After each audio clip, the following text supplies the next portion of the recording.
Hello everyone, this is Varsha. Welcome to Victory Education English grammar, जिसमें कि हम देख रहे थे पार्ट्स ऑफ स्पीच। फंडामेंटल है, अभी फंडामेंटल की क्लासेस ही चल रही है।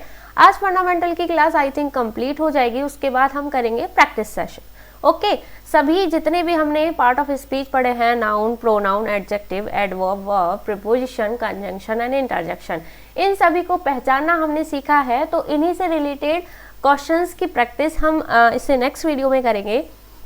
आज हम पार्ट ऑफ स्पीच को कंप्लीट कर लेंगे, जितने भी पार्ट ऑफ स्पीच अभी हमारे बचे हुए हैं। I think preposition, conjunction and interjection ये भी हमारा बचा हुआ है, इसको कंप्लीट करते हैं, फिर कुछ प्रैक्टिस करेंगे। आई होप इससे जो प्रीवियस वीडियो है आपने कंप्लीट कर लिए होंगे और आपको पसंद भी आए होंगे। तो चलते अपने वीडियो को आगे बढ़ाते हुए। देखो यहाँ पर क्या गिवन है, एडजेक्टिव एंड एडवर्ब। देखो हमने देखा था कि एडजेक्टिव क्या होता है, सेंटेंस में नाउन या प्रोनाउन की विशेषता बताने वाले शब्दों को क्या कहा जाता था, एडजेक्टिव। नाउन या फिर प्रोनाउन, नाउन या प्रोनाउन को क्वालिफाई करने वाले शब्दों को क्या कहा जाता है, एडजेक्टिव। एंड एडवर्ब क्या होता है, नाउन या प्रोनाउन को छोड़कर जितनी भी चीजें हैं उन सभी को क्वालिफाई करने वाले शब्दों को क्या कहा जाता था, एडवर्ब कहा जाता था। अब वन बाय वन करके इनको पहचानते हैं। Point out adjective and adverb. अब देखो, शी वर्क्स हार्ड। शी क्या है, हमारा नाउन है, शी नाउन है। वर्क्स क्या है, हमारी वर्ब। She works hard. देखो अब वर्क की विशेषता बताई है, कैसा वर्क करता है, हार्ड वर्क करता है। तो ये वर्क की विशेषता बताई है, इट मीन्स वर्ब के बारे में बताया है। तो वर्ब के बारे में बताया तो ये क्या हो जाएगा, हमारा एडवर्ब हो जाएगा। क्लियर। नेक्स्ट है the surface of the table.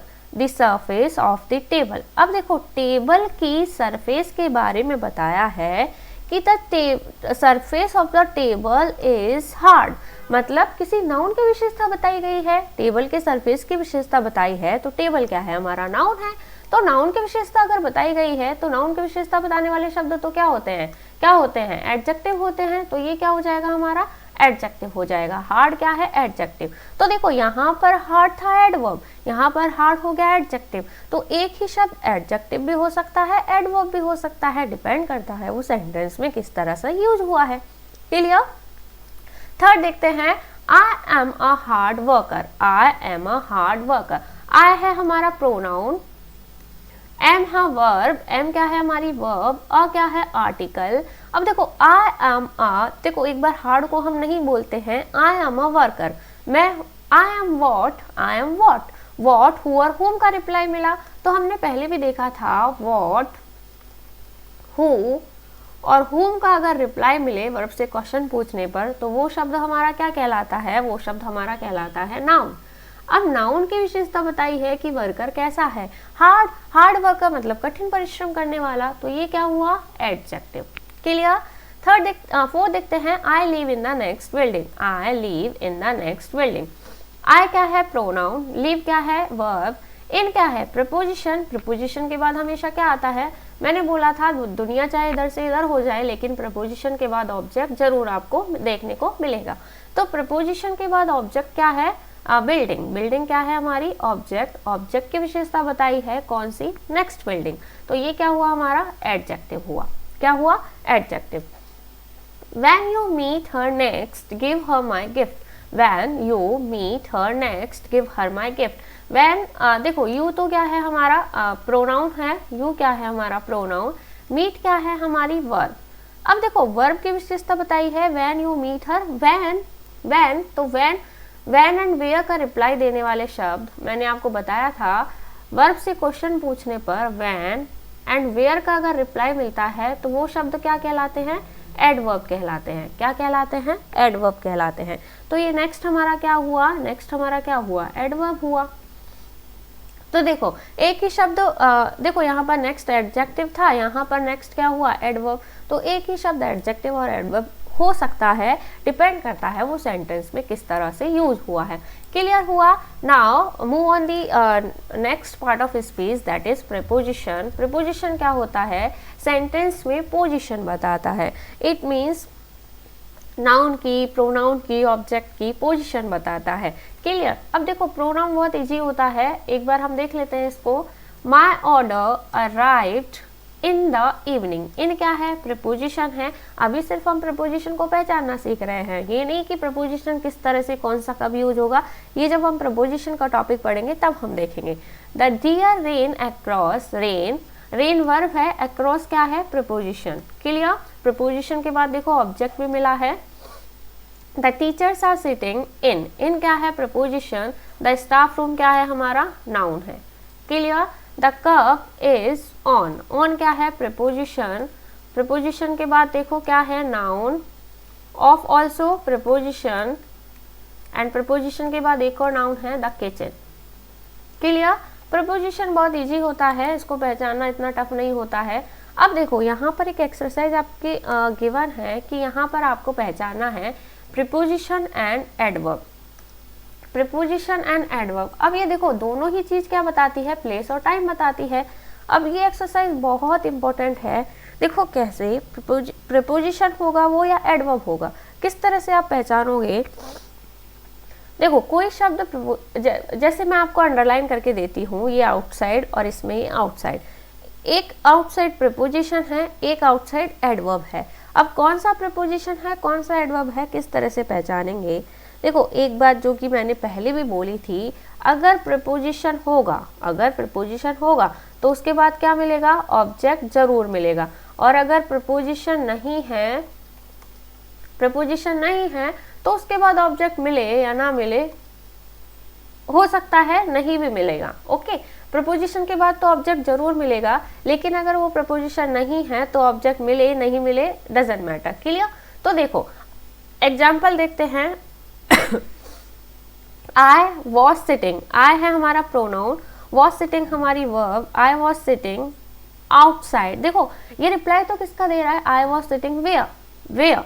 तो वेयर का रिप्लाई हम देते हैं तब हम क्या बोलते हैं? हमें वो एडवर्ब होता है। लेकिन I was sitting where in the canteen, लेकिन आउटसाइड द कैंटीन, कैंटीन के बाहर, तो ये क्या होगा? यहाँ पर प्रपोजिशन होगा, क्योंकि इसके बाद हमें क्या मिला है? ऑब्जेक्ट मिला है। क्लियर। एंड इसमें अगर देखें आई was sitting outside and preparing for the exam, तो यहाँ पर आउटसाइड के बाद कोई भी ऑब्जेक्ट नहीं है, तो ये क्या हो जाएगा? हमारा एडवर्ब हो जाएगा, क्योंकि वर्ब की विशेषता बताई है कि कहाँ पर है? आउटसाइड, तो वर्ब को क्वालिफाई किया है तो एडवर्ब हो गया। लेकिन यहाँ पर वर्ब को क्वालिफाई नहीं किया, यहाँ पर बताया है कि कहाँ, यहाँ पर कैंटीन ऑब्जेक्ट मिल गया, तो ये क्या हुआ? हमारा प्रपोजिशन हो गया। क्लियर है। ये वाली एक्सरसाइज बहुत इंपॉर्टेंट है, बहुत ज़्यादा कन्फ्यूजन होता है, तो एक बार रिवाइज करके फिर से आप देख लीजिएगा। अब देखो फिर से देखते हैं, प्रीपोजिशन और एडवर्ब को और अच्छे से पहचानते हैं। द टीचर्स, द टीचर्स क्या हुए? हमारे सब्जेक्ट। आर सिटिंग हुई हमारी वर्ब। अब इन क्या है? इन अगर प्रीपोजिशन है या एडवर्ब है, कैसे पता चलेगा? द स्टाफ रूम, अब द स्टाफ रूम गिवन है, द स्टाफ रूम हमारा क्या है? नाउन। अब नाउन अगर गिवन है तो वो क्या हो जाएगा? प्रीपोजिशन। क्या हो जाएगा? Preposition. Clear. My father came in, my father came in. अब इनके बाद देखो कोई ऑब्जेक्ट नहीं है, तो इन क्या हो जाएगा? हमारा एडवर्ब। क्या होगा? Adverb. And sat with me for some time, the airplane took off, the airplane took off. अब देखो ये वर्ब है, वर्ब के बाद ये क्या होगा? एडवर्ब। एडवर्ब होगा, क्योंकि इसके बाद कोई ऑब्जेक्ट नहीं गिवन है, तो ये क्या हो जाएगा? एडवर्ब, ना कि preposition. I switched off what? I switched of my phone. देखो माई फोन गिवन है, माई फोन नाउन गिवन है, तो ये क्या होगा? प्रीपोजिशन, क्योंकि प्रीपोजिशन के बाद नाउन जरूर आता है। तो आई होप एडवर्ब को और प्रीपोजिशन में जो डिफरेंस है आपको क्लियर हो गया होगा। Now move on this one more part of speech, that is conjunction. अब देखो कंजंक्शन क्या होता है? कंजंक्शन मैंने आपको पहले भी बताया था, दो सेम चीज़ों को कनेक्ट करने वाले जो शब्द होते हैं वो क्या कहलाते हैं? कंजंक्शन कहलाते हैं। जैसे क्या वर्ड भी हो सकते हैं, दो वर्ड, जैसे दो किसी के नेम जोड़ दिए, दो क्लॉजेस हो सकते हैं, दो फ्रेजेस हो सकते हैं, या फिर दो सेंटेंस भी हो सकते हैं। अब ये मत पूछिएगा कि क्लॉज क्या होते हैं, फ्रेज क्या होते हैं। ये जानने के लिए आप हमारे चैनल पर प्लेलिस्ट पड़ी हुई है कंप्लीट इंग्लिश ग्रामर की, वहाँ पर मैंने स्टार्टिंग की जो वीडियो है फर्स्ट एंड सेकंड, उसमें क्लॉज एंड फ्रेजेस ही बताए हुए हैं कि क्लॉज क्या होता है एंड फ्रेज क्या होते हैं, फर्स्ट वीडियो में बताया हुआ है, क्लियर, वहाँ जाके आप देख सकते हैं। अब देखो किस तरह से कनेक्ट करेगा, जैसे अगर फर्स्ट एग्जाम्पल की हम बात करें, मोहन एंड सोहन। मोहन एंड सोहन तो क्या है, ये नाउन है, दो नाउन है, इन दोनों नाउन को कौन कनेक्ट कर रहा है, एंड, तो एंड क्या हुआ हमारा, कंजंक्शन हुआ, clear. My friend will talk to you at school और एट ट्यूशन। तो देखो at school and at tuition ये क्या होती है, फ्रेज होती है। फ्रेज क्या होता है, ग्रुप ऑफ वर्ड्स होता है जिनका कोई एग्जैक्ट मीनिंग नहीं निकलता है। इन दोनों को कनेक्ट किसने किया, और ने किया, तो और क्या हुआ हमारा, कंजंक्शन हुआ, clear. Ram said that he was over occupied with work. अब यहाँ देखना, ये समझने की चीज है, राम क्या है हमारा सब्जेक्ट, सेड क्या है हमारी वर्ब।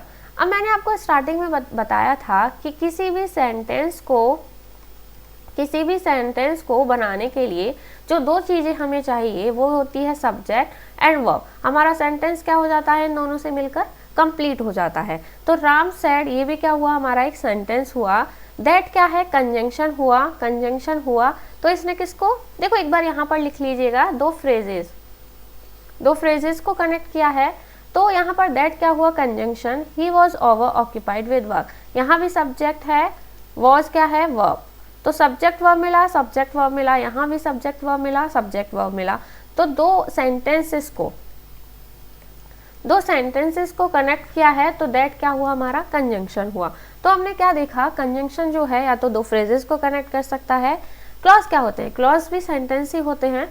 तो दो सेंटेंसेस को, दो क्लॉजेस को या दो वर्ड्स क्या हो सकते हैं, नेम हो सकते हैं, प्लेस हो सकती है, थिंग हो सकती है, कुछ भी हो सकता है। तो उनको कनेक्ट करने वाले जो शब्द होते हैं वो क्या कहलाते हैं, कंजंक्शन कहलाते हैं। अब एक एक्सरसाइज आपके लिए गिवन है, आप इसे सॉल्व कीजिए कि यहाँ पर जो कंजंक्शन है उसने किस किस चीज को कनेक्ट किया है। तो देखते हैं, she usually Yeats at home, subject है, वर्ब है। Because she likes cooking, she क्या है, सब्जेक्ट है, लाइक कुकिंग क्या है, वर्ब है। तो दो सेंटेंस है, तो बिकॉज ने किसको कनेक्ट किया है, दो सेंटेंसेस को। आप लिख लीजिएगा इसके साइड में, दो सेंटेंसेस को कनेक्ट किया है। सेकंड देखते हैं, she is very funny, she क्या है, सब्जेक्ट है, इज क्या है, वर्ब है, क्लियर। वेयर एज है, तो whereas he is boring, यहाँ भी सब्जेक्ट गिवन है एंड वर्ब गिवन है। तो दो सेंटेंसेस को किसने कनेक्ट किया है, वेयर एज ने, तो वेयर एज क्या हो गया हमारा, कंजंक्शन हुआ। नेक्स्ट हम देखते हैं, I am very hungry, subject है, वर्ब है। द फ्रेज ये भी सब्जेक्ट है एंड वर्ब है, इस क्या है, वर्ब है, क्लियर। तो सब्जेक्ट वर्ब दोनों तरफ हमें मिला है, तो ये बट क्या हो गया हमारा, कंजंक्शन हो गया। दो सेंटेंसेस को इसने कनेक्ट किया है, तो बट क्या हुआ हमारा, कंजंक्शन हुआ, क्लियर। और क्या है, देखो और एग्जाम्पल गिवन है, I will meet you at mall और एट होम। देखो एट मॉल है, एट होम है, तो ये और क्या हो जाएगा, कंजंक्शन हो जाएगा। शी सेड दैट, देखो सब्जेक्ट है and this is verb, that क्या हो जाएगा, conjunction. She was cleaning, she क्या है, सब्जेक्ट, वॉज क्लीनिंग क्या है हमारी, वर्ब हुई। तो इन दोनों को भी किसने कनेक्ट किया है, एक दैट कंजंक्शन ने किया है, तो सेंटेंसेस को कनेक्ट किया है। एट मॉल और एट होम क्या है, फ्रेजेस, क्लियर। यहाँ पे दो फ्रेजेस को कनेक्ट किया है। तो आई होप कंजंक्शन सभी को पता चल गया होगा कि कंजंक्शन क्या होता है। दो सेंटेंसेस को, दो क्लॉजेस को, या फिर दो नेमिंग वर्ड्स, जो कि वर्ड्स हो सकते हैं कुछ भी, दो फ्रेजेस को कनेक्ट करने वाले जो भी शब्द होते हैं वो क्या कहलाते हैं, कंजंक्शन कहलाते हैं, क्लियर है। देखो अभी आज के लिए सिर्फ आई थिंक इतना बहुत है। एक और कंजंक्शन बचा है जो कि एक और पार्ट ऑफ स्पीच आपका बचा है, दैट इज इंटरजेक्शन। एंड कुछ प्रैक्टिस एक्सरसाइज भी बची हुई है, वो हम नेक्स्ट वीडियो में देखते हैं। आई होप वीडियो पसंद आया होगा। वीडियो पसंद आया हो वीडियो को लाइक, और अगर आप हमारे चैनल पर नए हैं तो चैनल को सब्सक्राइब एंड अपने फ्रेंड्स के साथ वीडियो को शेयर करना ना भूलें। Till then, thank you, bye bye.